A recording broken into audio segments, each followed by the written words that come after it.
한 주의 싱가포르 뉴스를 전달해 드리겠습니다.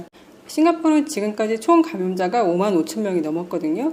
그리고 지난주까지는 하루에 200명이 넘는 감염자가 계속 나오고 있었습니다. 그런데 이번 주 초에 감염자가 100명대로 줄어든 날이 이틀 연속 나오더니 그 다음에는 100명 이하로 줄어든 날이 이틀 연속이 나오는 거예요. 그래서 앞으로 계속 줄어들려나 보다 했는데 다시 어제 100명이 넘는 감염자가 나왔습니다. 102명의 감염자가 나왔고요. 대부분 해외 노동자 기숙사에서 나왔고 그 중에 5명이 지역사회에서 나왔거든요. 그런데 이 5명 중에 4명이 감염 경로를 알 수 없는 케이스라고 합니다. 하지만 이 4명에 대한 혈청 검사를 했는데 양성 반응이 나와서 이 얘기는 과거에 코로나가 걸렸었고 지금은 다른 사람들한테 감염을 퍼뜨리지 않는 상태라고 합니다. 이런 경우에도 음성이 나올 때까지 격리를 시키는 건지 아니면 일상생활을 그대로 하는 건지 모르겠는데요. 아마 일상생활을 그대로 할 것 같아요. 왜냐하면 싱가포르 같은 경우에는 코로나 바이러스 양성이 나오고 21일 이후에는 따로 코로나 바이러스 검사를 하지 않고 그냥 격리 해제를 시켜주거든요. 왜냐하면 연구에 의하면 21일 이후에는 양성 반응이 나오더라도 코로나 바이러스를 전파시키지 못한다라는 연구 결과가 나왔대요. 그래서 현재는 따로 테스트해서 음성이 나오지 않더라도 모두 다 격리 해제를 시켜주고 있거든요. 8월 11일 뉴스에 모든 기숙사가 코로나 바이러스로부터 클리어된 상태다라는 뉴스가 나왔었어요. 근데 그 뉴스가 나오고 얼마 안 있다가 코로나 바이러스 클리어가 선언된 기숙사에서 다시 또 코로나 바이러스가 검출된 사례가 있다고 나왔어요. 그래서 해외 노동자 같은 경우에는 2주에 한 번씩 코로나 바이러스 테스트를 하고 있다고 합니다. 그리고 코로나에 걸렸다가 회복된 사람들 같은 경우에는 180일 이후에 코로나 바이러스 테스트를 다시 실시한대요. 해외 노동자의 경우에만 해당하는 거예요. 8월 10일 뉴스에 또 800명의 이주 노동자들이 새로 격리가 되었다고 뉴스가 나왔습니다. 근데 어떤 기숙사의 노동자들인지는 이름을 밝히지 않았대요. 기숙사 이름을. 8월 11일 날 모두 다 클리어됐다고 했다가 다시 코로나 바이러스가 밝혀졌다고 했던 기숙사가 2군데였고 그땐 이름을 밝혔거든요. 여기 사람들이 격리가 된 건지 아니면 또 다른 곳에서 발견이 돼서 총 800명이 격리가 된 건지는 지금 정확하지가 않습니다. 기숙사에 머무는 해외 노동자분들은 거의 4개월 동안 감금 생활을 하시다시피 하신 거예요. 워낙에 해외 노동자 숙소에서 많이 나오다 보니까 그분들이 그 숙소를 벗어나서 다른 데를 가는 게 허락되지 않았던 거예요. 그래서 자살을 시도하는 사람도 있었고 실제로 자살을 한 사람도 있었던 거예요. 그래서 기숙사에 머무는 일부 근로자들한테 이달 말부터 기숙사를 나와서 식료품을 사거나 아니면 유심카드를 사거나 돈을 고국에 있는 가족들한테 보낼 수 있게끔 해준다고 합니다. 향후 2개월 동안 그렇게 할 수 있는 기숙사 개수를 점점 늘려서 10월 말까지는 모든 해외 노동자가 휴일에는 기숙사를 벗어나서 활동을 할 수 있게끔 그렇게 한다고 합니다. 싱가포르에 있는 듀크 NUS 의과대학하고 미국 제약회사하고 공동 개발을 했대요, 백신을. 그 백신의 1차 테스트를 싱가포르에서 시작을 했는데요. 21세에서 55세의 사람들이 백신 투여를 받았다고 합니다. 이 백신에는 mRNA라는 유전 물질이 들어있는데 이 물질은 바이러스의 일부를 암호화시키는 것이래요. 사람한테 주사하면 인체 세포가 바이러스와 유사한 단백질을 제조하기 시작하게 되어 인체가 이를 인지하고 싸울 수 있게 된다고 합니다. 다른 백신 같은 경우에는 보통 병균을 좀 약하게 하거나 해서 집어넣는 거잖아요. 그래서 그 병균에 대해서 싸우라고 하는 건데 이거는 코로나 바이러스를 약하게 해서 집어넣는 게 아니라 어떤 물질을 넣으면 인체가 코로나 바이러스랑 비슷한 단백질을 제조하기 시작한다고 합니다. 이 테스트가 성공을 하면 두 번째 테스트를 할 텐데 그때는 더 나이 어린 사람들하고 55세 이상의 사람들한테도 테스트를 한다고 합니다.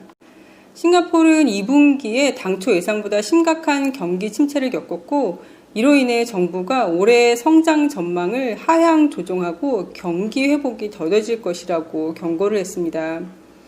2분기 경제 성장률이 전년 동기 대비 마이너스 13.2%가 됐는데 당초 예상치는 마이너스 12.6%였대요. GDP 감소율은 전년 동기 대비 마이너스 6.7%인데 당초에는 마이너스 6.45%로 예상을 했다고 합니다. 2분기에 GDP가 급감한 것은 코로나 바이러스 확산을 늦추기 위해 4월 7일부터 6월 1일까지 시행된 서킷 브레이커 조치와 대유행으로 인한 세계 경제 침체 속에서 외부 수요가 약했기 때문이라고 분석하고 있습니다. 싱가포르의 통산산업부 장관은 싱가포르가 19세기 이전의 세계로 돌아가지 않을 것이며 이제 새로운 경제를 건설함으로써 새로운 길을 개척해야 한다라고 주장하고 있습니다. 산업의 일부 부분은 점진적으로 회복되는 반면 어떤 산업들은 영구적으로 바뀔 것이라고 얘기하면서요. 현재의 위기가 1998년 아시아 금융위기나 2009년 글로벌 금융위기 때와는 완전히 다르다라고 얘기하고 있습니다. 그때는 기다리면 되었는데 지금은 기다리면 더 안 좋은 상태가 될 거라고 얘기하고 있어요. 그 이유가 세상이 바뀌었는데 그 세상이 바뀌고 있다고 얘기한 것들 중에서 이제 4가지를 예를 들었거든요. 그 중에 3번째 것이 일자리가 바뀌었고 원격 근무를 하는 사람들이 늘어나기 때문에 그들의 나라에서 싱가포르 사람들의 일을 할 수 있다는 것을 의미한다라고 얘기하고 있어요. 싱가포르 같은 경우에는 워낙에 다국적 기업들이 많이 들어와 있거든요.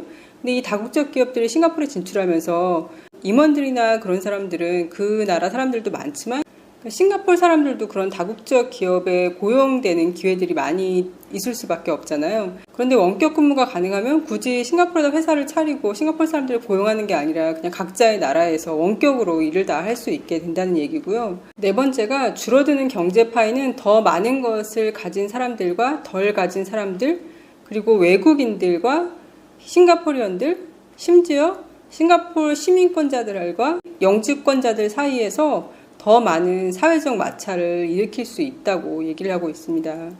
지금도 싱가포리언들이 좀 더 보호받기를 원하고 있거든요. 외국인보다. 근데 정말 이렇게 된다면 앞으로 점점 더 그런 일이 많이 발생할 것 같아요. 싱가포리언들의 이익이 더 중요하다라고 주장을 할 것이고 정부도 싱가포리언들 주장이 강할 경우에는 점점 그쪽으로 따라갈 수밖에 없을 것 같거든요. 일본의 모테기 외교장관이 싱가포르를 방문을 했거든요. 3일간 방문을 하고 있는데 코로나로 인해서 국경 제한이 시행된 이후 처음으로 고위급 장관이 싱가포르를 방문하는 거라고 합니다. 이번 회담은 두 나라 간의 국경 간 여행 재개와 더불어 남중국 해에서 중국의 주장이 높아지고 있는 것과 관련이 있을 것으로 보인다라는 기사가 나왔었거든요. 모테기 외교부 장관은 쿠알라룸푸르도 방문을 할 거고 그리고 8월 20일부터 25일까지는 파푸아뉴기니, 캄보디아, 라오스, 미얀마를 방문할 예정이라고 합니다. 동남아시아에서 본인들의 파워를 다시 늘리려고 노력을 하는 게 아닌가 싶어요. 어제 나온 뉴스에서는 현재 시행 중인 규제를 완화하기로 일본과 싱가포르이 합의를 했다고 합니다. 그래서 주재원이나 기업인들을 위한 필수 여행이 다음 달에 재개될 수 있다고 합니다. 싱가포르에는 블루 SG라는 전기 공유차가 있거든요. 2017년에 시작된 카쉐어링 프로그램인데 시작한 이래 100만 번째 렌탈을 달성했다고 발표를 했습니다. 기본 회원 같은 경우에는 한 달에 $8를 내고 그리고 한 번 사용할 때마다 분당 33센트를 냅니다. HDB 주차장에도 이 카쉐어링 카가 많이 있고요. 그리고 센토사에도 있고 여러 군데 곳곳에 많이 있거든요. 그러면 내가 앱을 다운받아서 어디에 있는 차를 픽업을 해서 내가 어디까지 가는데 어디에다 주차를 할 수 있는지 확인을 해볼 수가 있는 거예요. 싱가포르에서 보행자 안전 강령 같은 것이 지난달에 발표가 되었거든요. 그러니까 싱가포르 보행자 도로에 보면은 약간 컬러로 구분되어 있는 곳도 있고 아니면 아예 구분되지 않는 곳도 있는데 자전거도 다니고 사람도 다녀요. 근데 사람일 경우에는 꼭 왼쪽으로 다니려는 거예요. 보통은 사람들이 그냥 자전거 길이랑 인도 구분 없이 다니고 있거든요. 그러다가 뭐 뒤에서 자전거가 따릉따릉 하면 이렇게 옆으로 비켜주거나 지금 그러고 있는데 이제는 아예 그냥 구분을 해가지고 걸어나는 거예요. 건널목에도 사람이 건너는 건널목이 있고 옆에 이렇게 자전거가 건널 수 있는 건널목이 있는데 거기도 그냥 이렇게 막 건너곤 하는데 그것도 꼭 정확하게 지키라는 얘기거든요. 여기에 대해서 의견이 분분한데 찬성하는 사람들은 보행자도 안전에 신경을 써야 된다라는 의미에서 찬성을 하고 있고요. 반대하는 사람들은 혹여나 자전거가 속도를 내거나 위험하게 타고서 사고가 났는데 보행자가 왼쪽으로 걷잖아 사고가 난 거다라고 주장을 해버리면 보행자가 너무 피해를 볼 수 있다는 거예요. 그리고 길거리 다니면서 핸드폰을 보거나 아니면은 이어폰을 꽂고서 음악을 듣거나 뭘 듣는 것도 하지 말라고 조항에 있거든요. 왜냐면 자전거가 뒤에서 오면서 뭐 따릉따릉 했는데 그 소리를 못 들을 수 있잖아요. 실제로 길거리 다니면서 핸드폰 보는 거는 정말 주의를 해야 될 것 같아요. 왜냐면 싱가포르에 어떤 일이 있었냐면 한 60대 여성분이 거리를 걸어가다가 전기 스쿠터하고 부닥쳐서 머리를 다치신 거예요. 심한 뇌 손상을 입으셔가지고 장애인이 되셨거든요. 앞으로 평생을 정상적인 생활을 하실 수가 없으신 거예요. 병원에도 오랫동안 입원해 계셨고 수술도 하고 병원비도 많이 나오고 수술비도 많이 나오고 앞으로 생활도 지장이 굉장히 많잖아요.